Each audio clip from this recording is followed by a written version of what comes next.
네, 제가 설교를 시작하면서 우리 처음 이렇게 한자어를 하나 시작하겠습니다.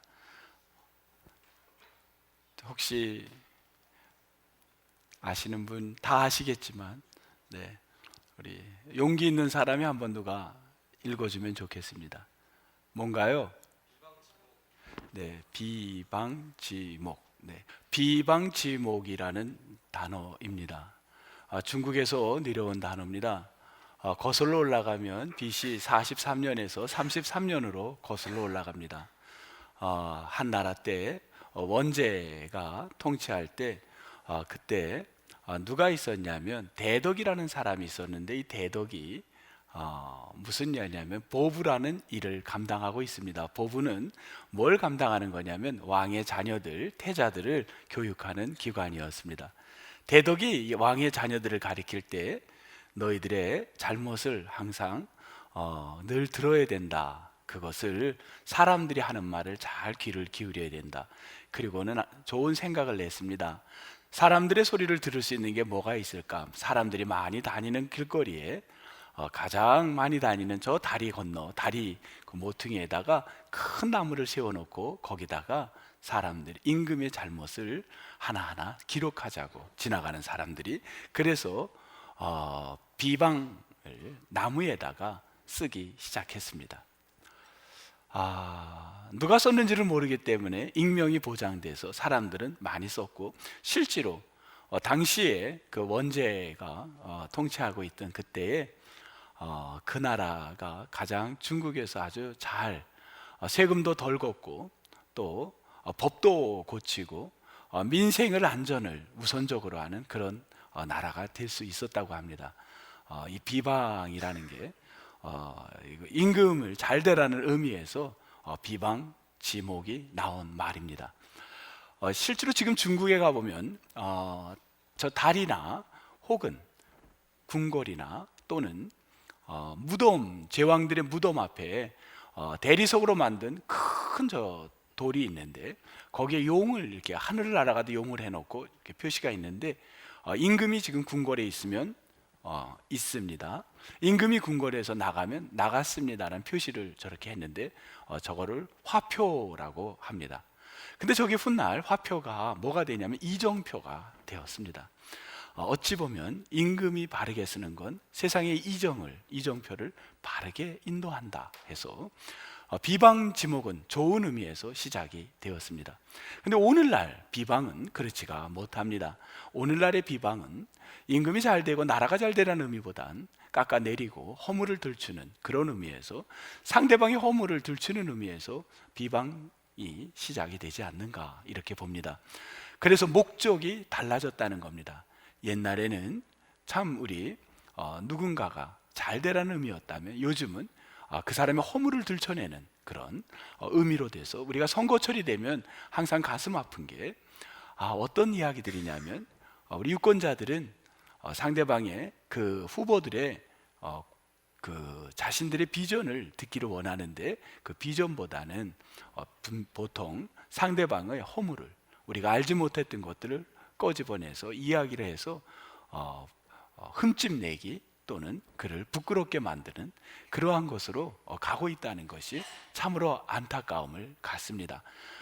비방은 원래는 좋은 것으로 시작되었다, 이렇게 오늘 설교의 시작을 한번 해보겠습니다. 왜 제가 그런 비방이라는 걸 시작을 했는가? 오늘 성경에 주어진 짧은 본문인데도 비방이라는 단어가 생각보다 많이 나옵니다. 먼저 1절에도 등장하지 않습니까? 오늘의 주인공은 민수기 12장은 분명히 모세가 주인공은 분명합니다. 그런데 이 모세를 비방하는 사람들이 있습니다. 누구였냐면 그의 형제들입니다. 하나는 미리암 누나였고 하나는 아론 형이었습니다. 미리암과 아론이 동생 모세를 비방합니다. 무엇으로 비방하냐면 이것 때문이었습니다. 너가 여인을 하나 얻어서 결혼을 한 걸 갖고 이야기합니다. 원래 모세의 부인은 시보라였습니다. 그런데 또 부인을 얻었다는 겁니다. 지금 부인이 죽고 얻었는지 아니면 있는데 얻었는지는 정확하게 모릅니다. 누구도 알 수 없는데 유일하게 여기 딱 한 번 나오고 이 여인은 사라집니다. 여인은 이렇게만 나옵니다. 이름도 없어요. 단지 지역 이름이 나옵니다. 에티오피아라는 나라, 즉 그 당시 말하면 구스라는 지역의 여인과 결혼했다는 겁니다. 이 여인하고 결혼한 것, 첫 번째, 너는 재혼을 한 것이 그런 문제되느냐? 당시 사회에는 재혼이 문제가 안 됐습니다. 그러니까 그거는 비방받을 일이 아닌 겁니다. 그건 안 되는 거예요. 두 번째, 구스 여인, 에티오피아 여인하고 결혼한 거, 이스라엘 여인하고 결혼한 것이 아니라 다른 여인하고 결혼했기에 이게 비방받을 일인가? 이것도 사실은 안 됩니다. 왜냐하면 성경에 보면 출애굽기에 어떤 얘기가 나오냐면 34장에 보면 이런 여인하고는 안 된다고 나오는데 가나안의 7족속 여인들하고는 결혼하면 안 된다 하고 나옵니다. 근데 이 여인은 가나안의 7족속이 아닙니다. 신명기에 보면 또 뭐라 그랬냐면 이런 여인은 안 된다고 했을 때 애굽의 여인하고는 안 된다고 했습니다. 그런데 이 여인은 애굽의 여인도 아닙니다. 결혼을 할 수 없는 이방 여인은 딱 두 종류의 여인입니다. 하나는 가나안 족속, 7족속에 들어가 있느냐, 하나는 또 어디죠? 애굽 여인이냐. 만약에 애굽 여인도 아니고 가나안 여인도 아니라면 결혼할 수 있었습니다. 그러니 비방받을 일이 아무것도 없습니다.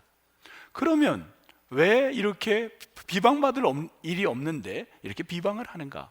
그의 내면에 있는 감추어진 이야기들이 있을 겁니다.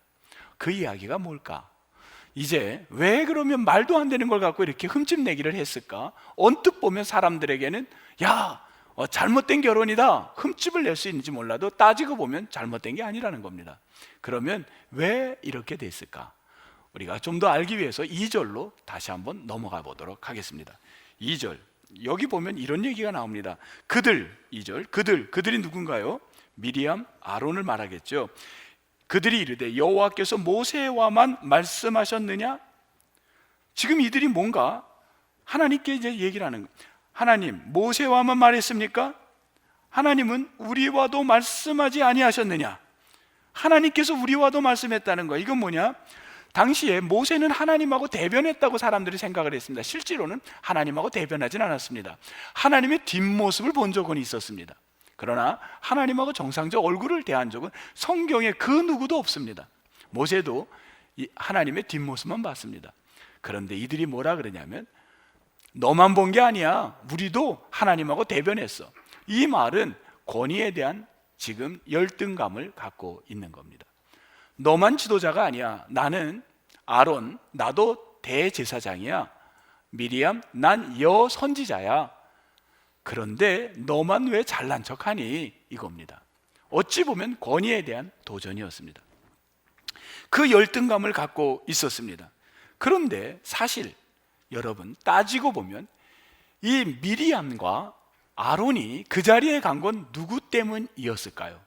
여러분 생각해 보세요. 누구 때문이었을까요? 실제로 그 자리에 간 거는요, 여러분 모세가 하나님 앞에 40세가 되었을 때 하나님이 너가 애굽 사람을 구원해내라 이렇게 얘기했을 때요, 애굽에서 모든 교육을 마친 모세입니다. 그때 모세가 뭐라 그러냐면 하나님 앞에 뭐라 그러죠? 나는 이유를 대죠. 나는 못 간다는 이유를 댈 때 뭐라 그러나요? 나는 말을 잘 못한다 그럽니다. 나는 말을 잘 못한다고 했어요. 그 입술이 뻣뻣하고 나는 말이 못한다고 했어요. 그때 하나님이 그래, 그러면 내가 네 형 아론 있지, 출애굽기 4장 11절입니다. 아론 있지 않느냐? 아론을 너의 자리에 세우겠다. 그래서 그 4장부터는요, 출애굽기 4장부터는 반드시 모세가 가는 곳에 누가 같이 가냐면요, 아론이 꼭 같이 갑니다. 아론을 그 자리까지 세운 게 누군가요? 모세였어요. 만약에 모세가 내가 말을 잘합니다 했으면 절대 그렇게 안 됐을 겁니다. 그럼 여기서 한번 질문을 할게요. 여러분이 A와 B입니다. 모세는 실제로 말을 못했을까? 말을 못했다 A, 말을 잘했다 B. A 같아요, B 같아요? 응? 비방 지목을 대답하신 우리 형제요. A 같아, B 같아?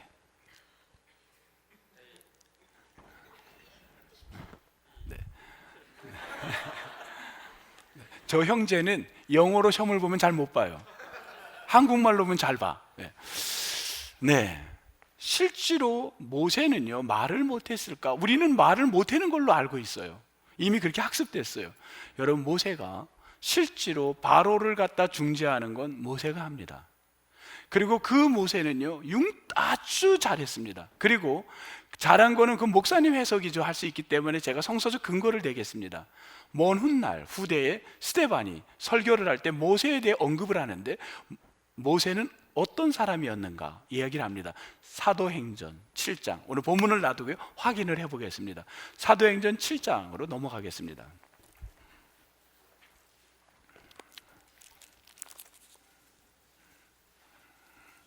사도행전 7장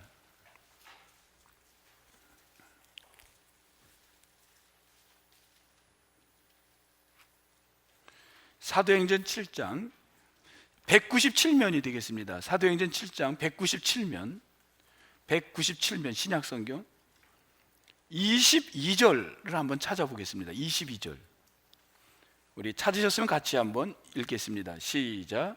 모세가 애굽 사람의 모든 지혜를 배워 그의 말과 하는 일들이 능하더라. 아멘. 여러분 충분히 근거가 됩니까? 그는 애굽에서의 교육을 받아서 이미 40살 교육 받고 나서야 지금 하나님을 만났던 거 아닙니까? 그는 말과 행하는 일이 능하더라. 잘했다는 거예요. 플러스라는 거예요. 그런데 모세는 하나님 앞에 어찌 보면 겸손한 마음으로 나는 부족한 사람 아닙니까? 나는 말도 부족합니다. 실제로 우리도 그러지 않습니까? 실제로 못해서가 아니라 잘하지만 겸손한 마음으로 제가 부족하지 않습니까? 그때 하나님은 그 말을 듣고 형을 세워가지고 형은 대제사장이 된 건 바로 동생 모세 때문입니다. 누이도 마찬가지다. 누이는 늘 생각을 했습니다. 무슨 생각이냐면 그 안에 어떤 게 있었냐면 너가 지금 이 자리에 온 거는 누구 때문인지 아니, 너는 이미 2살 됐을 때 죽었어야 돼. 저 나일강에서 너는 떠내려 갔어야 돼. 근데 그 모든 것을 살아나게 한 건 누군지 아니? 나 때문이야. 네가 저 바로의 그 공주의 집에 가서 교육을 받고 네가 그 학문을 배웠던 건, 잘 살았던 건 누군지 아니? 내 덕이야. 그게 은연중에 왜 없겠습니까? 그 마음들이 뭐가 왔냐면 마음속에 시기와 질투로 가고, 네가 그런데 어찌 가장 네가 리더십을 갖고 그렇게 네가 살 수 있니? 그거에 대한 비방이, 마음의 시기가 비방으로 찾아오기 시작했던 겁니다. 자, 그럴 때 하나님께서는요 어떻게 하셨냐면, 하나님은 이제 민수기에 보면요 12장에서는 그동안에는 하나님이 말씀을 하셨다 그러는데 민수기 11장과 12장에 보면 하나님이 뭐라면 들으셨다로 바꿉니다. 하나님이 들으십니다. 하나님은 기도만 듣는 게 아니라 우리의 비방까지도, 사람들의 비방도 다 들으신 겁니다. 다 들으시고 하나님이 말씀하십니다. 2가지를 이야기하십니다. 여러분, 요 모세에 대한 하나님이 2가지 이야기는 여러분이 넘버 1, 넘버 2 이렇게 적어놔도 좋습니다. 넘버 1 뭐냐면 3절입니다. 이건 하나님이 모세를 평가한 거예요. 사람들의 평가가 아닙니다. 여러분, 하나님이 보신 평가입니다. 첫 번째, 모세를 뭐라고 평가했냐면 넘버 1 뭐라 그랬어요? 모세는 온유하다. 온유하다. 한번 여러분 따라해 보실래요? 온유하다. 온유한 거예요. 온유, 프라시스라는 말은요 여러분 잘 알잖아요. 내가 얌전하게 있으면 온유인가요? 예스 이러면 온유인가요? 그게 아닌 거예요. 마치 저 달려가는 말들이 주인에게 통제되어서 힘을 조절하는 것. 모세가 그런 사람이라는 겁니다. 생각해 보면요, 모세가 40대에 그가 동족이, 자기 형제들이, 이웃, 자기 민족 사람들이 애굽 사람에게 구타를 당하고 어려움을 당하는 걸 보고는 분노해갖고 자기의 그 컨트롤이, 성격이 컨트롤이 안 되는 겁니다. 그걸 우리는 뭐라 하냐? 분노 조절을 못 하는 거예요. 그 분노 조절이 안 돼가지고 그는 뭐를 하냐면 그 애굽 사람을 죽입니다. 그랬던 모세였습니다. 그런데 지금 모세가 어떤가요? 이 가족들이 자기를 비방하는 걸 다 듣고, 모세의 이야기는 민수기 12장에 하나도 안 나옵니다. 형, 그럴 수 있어요? 내가 뭘 잘못했어요? 내가 구스 여인하고 한 게 뭐가 잘못됐습니까? 따질 수도 있는데, 분노 조절이 안 됐으면 과거처럼 막 성격 장애가 나타날 수도 있는데 그의 이야기는 하나도 나오지 않습니다. 대신 하나님이 그를 칭찬하고 있는 겁니다. 모세는 온유한 사람이야. 자기를 조절할 줄 알아. 이미 성격이 길들여졌어. 하나님의 성품으로. 이 이야기를 하는 겁니다. 근데 예수님도 온유에 대한 이야기를 하십니다. 온유한 자에게 주시는 예수님이 말씀하신 복이 있습니다. 온유한 자는 마태복음 5장에 보면 뭐라 그랬냐면, 뭘 받는다 그랬냐면 땅을 기업으로 받을 것이며, 땅을 기업으로 받는다는 의미는 두 가지가 있습니다. 땅을 부동산을 확정해라는 것은 아니라는 걸 다 알고 있지 않습니까? 땅은 지도자가 된다는 거고, 땅은 가나안 땅을 말하는 거고, 오늘 말하면 하나님 나라를 의미하는 겁니다.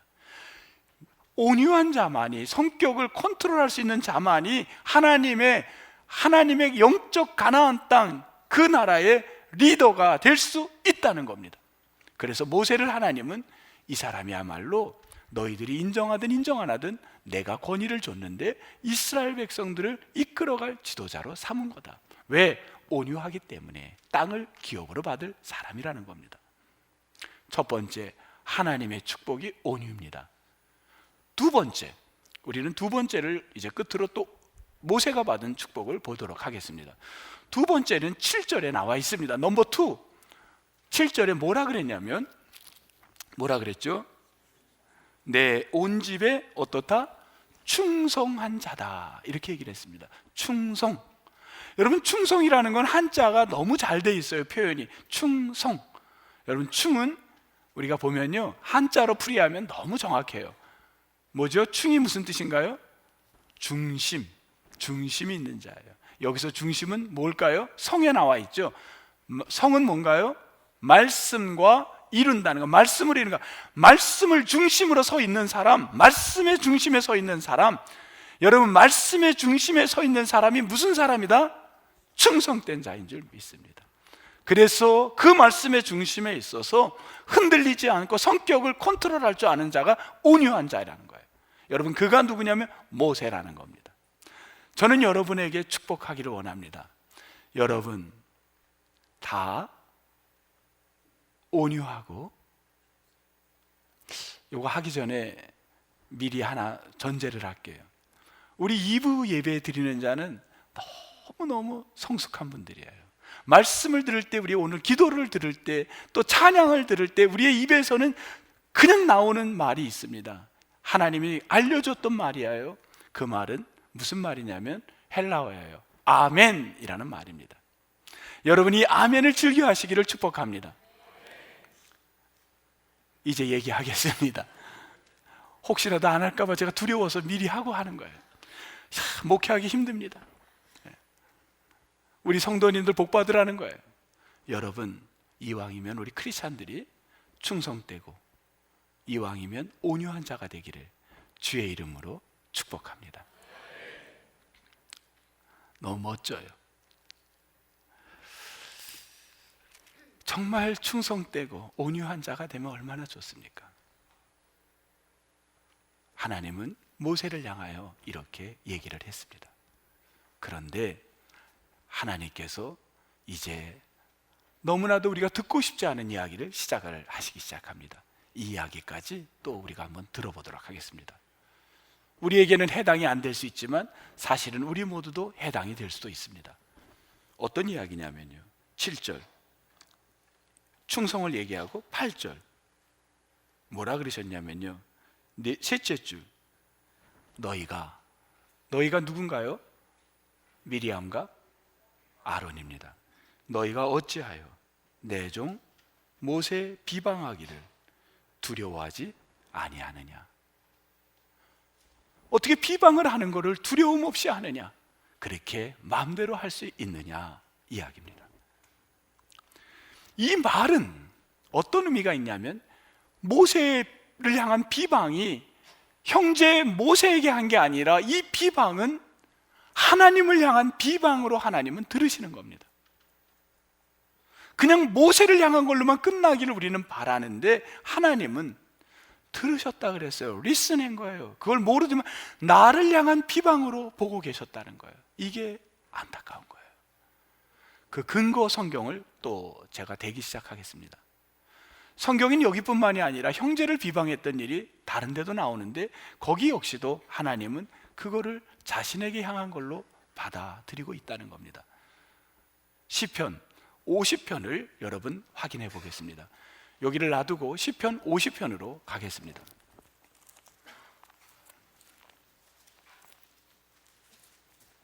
시편 50편.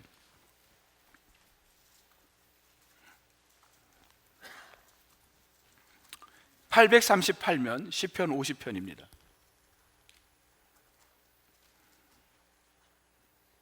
시편 50편 20절.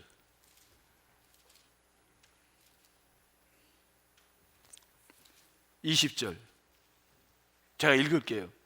앉아서 내 형제를 공박하며 내 어머니의 아들을, 이게 뭐예요? 같은 형제 아닙니까? 내 어머니의 아들을 비방하는도다. 21절 내가 이 일을 행하여도 내가 잠잠하였더니 네가 나를 너와 같은 줄로 생각하는구나. 내 앞에서 너가 어찌 그렇게 비방을 하니? 내가 너와 같은 줄 아니? 그러나 내가 너를 책망하여 내 죄를 내 눈앞에 낱낱이 드러내리라 하시는도다. 그리고 22절 하나님이 얘기해, 하나님을 잊어버린 너희요, 이렇게 얘기를 합니다. 여러분, 우리의 비방이 형제로 끝나는 게 아니라 그 비방이 하나님의 마음을 아프게 하는 일이라는 겁니다. 여러분, 비방하지 않기를 주님의 이름으로 축복합니다. 처음 비방은 참 좋은 의미로 BC 43년과 33년에 비방지목이라는 게 세워졌는데 어느덧 그 비방은 쇠퇴해 이미 다른 의미로 쓰여지고 있는 겁니다. 오늘 성경 안에서도 하나님은 이 비방에 대해서 너무너무 안타까이 여깁니다.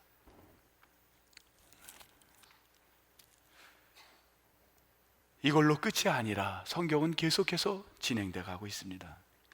너무 불편한 말씀을 저도 전하고 있습니다. 10절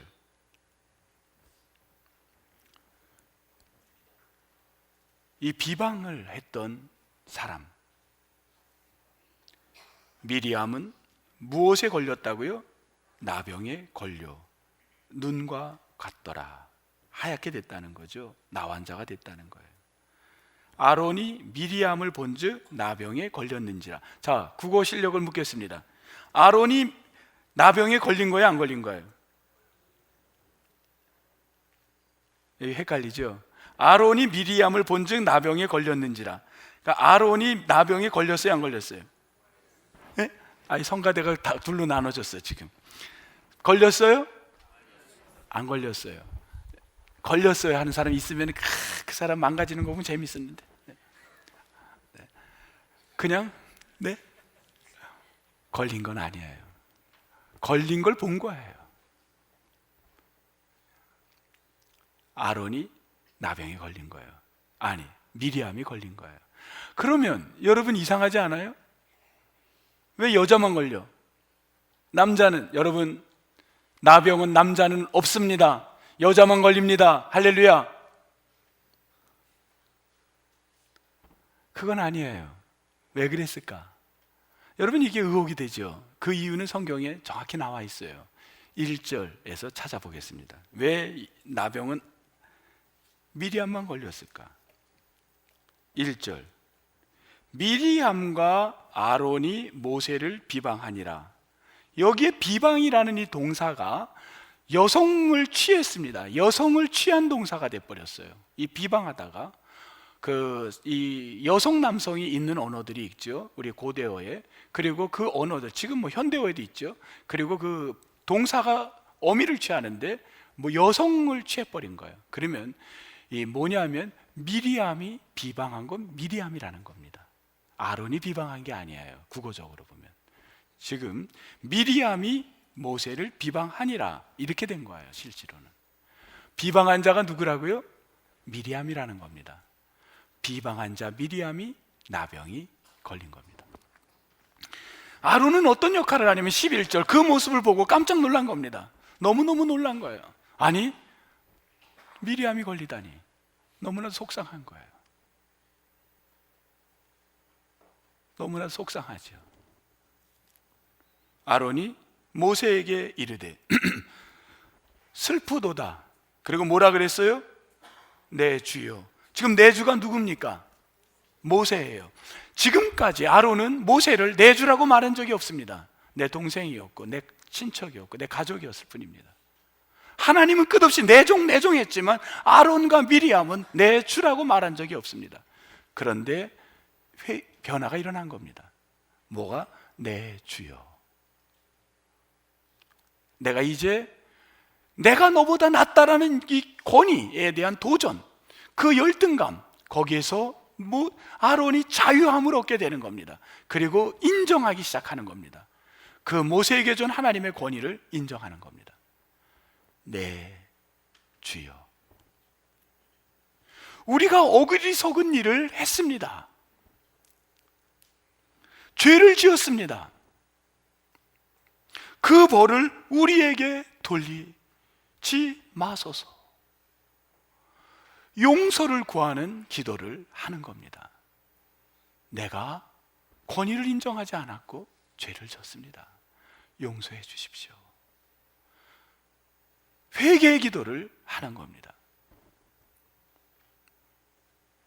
이미 살이 썩어갔지만 그는 그 순간 회개했을 때 13절 모세가 여호와께 그걸 듣고 모세가 여호와께 드디어 모세의 입에 나오는 말은 이 말입니다. 그 전에 모세는 한마디도 안 했습니다. 13절 모세가 여호와께 뭐 했나요? 그 아론의 말을 듣고 그는 하나님께 중보합니다. 하나님, 원합니다. 그를 고쳐 주옵소서. 이분이야말로 온유하고 하나님 중심에 서 있는 충성된 자인 줄 믿습니다.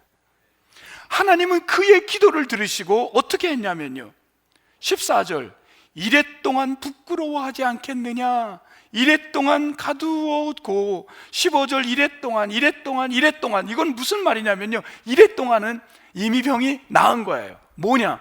병이 나면 나은 자는 14일입니다. 그런데 7일은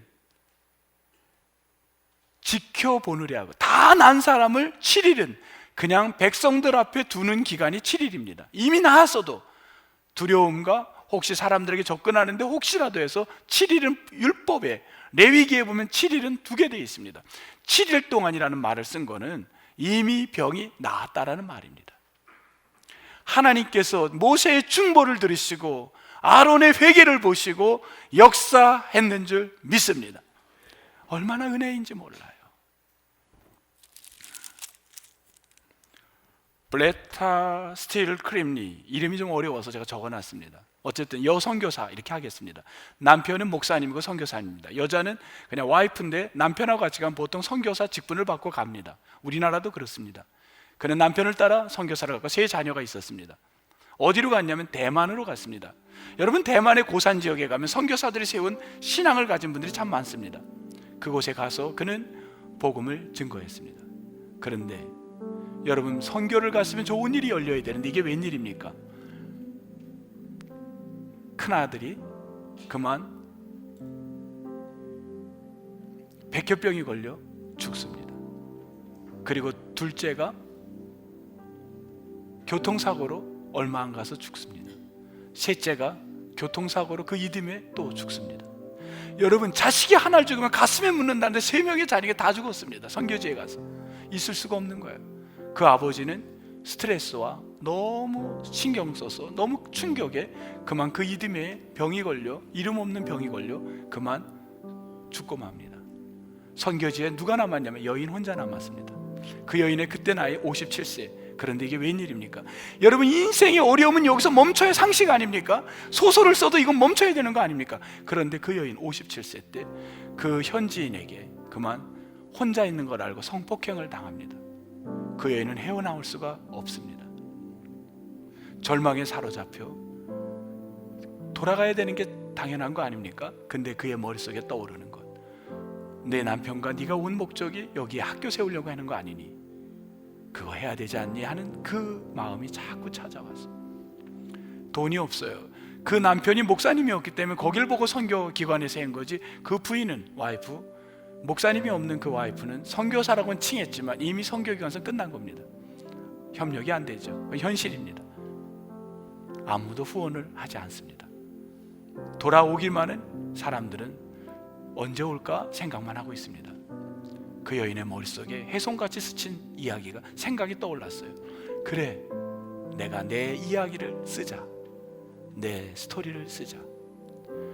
여러분 얼마나 좋은 생각이겠어요. 그러나 그 생각까지 가겠습니까? 웬만한 사람 가면 자기 스토리, 이 아픔의 스토리를 그 현장에서 쓰겠습니까?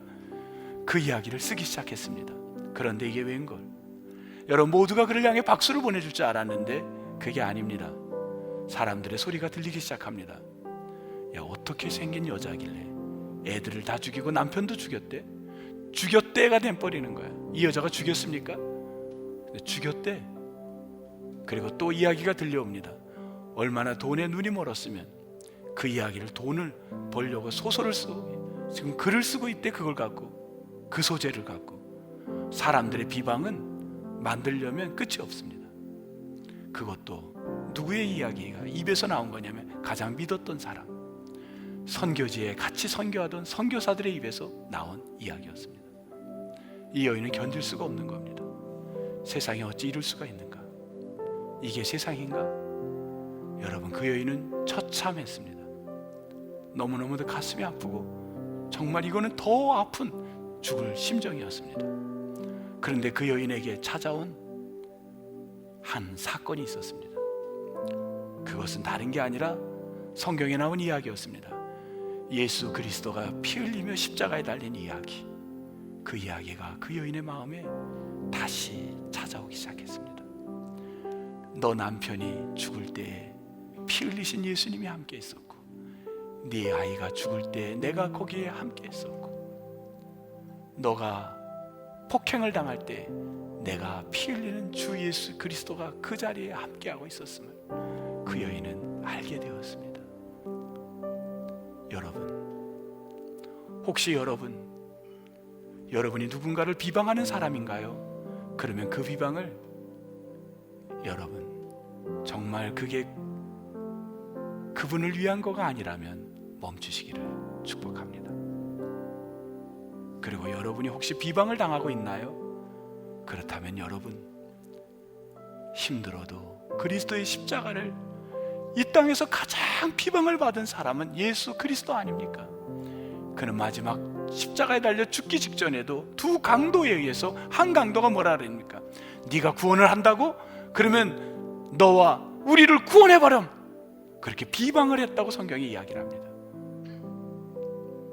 그러나 그 죽는 순간에도 한 사람은, 선생님, 당신이 구원자라면 제가 당신의 낙원에 이를 때 저도 함께 이르게 하옵소서. 성도 여러분, 예수 그리스도 그분만이 우리의 함께 하셨던, 우리를 구원할 자이신 줄 믿습니다. 사순절 기간을 여러분 보내면서 수없이 우리 마음에 아픔들이 혹 있다면 이 기간 하나님 앞에 십자가에 달린 예수님을 통하여 위로가 되고, 그분을 통하여 여러분이 위로를 이겨나갈 때 여러분은 주님이 높이실 겁니다. 주님이 높여주실 겁니다. 너 충성되고 온유하구나. 여러분, 그러한 여러분 모두가 되기를 주님의 이름으로 축복하고 축복합니다. 하나님 감사합니다. 온유한 자,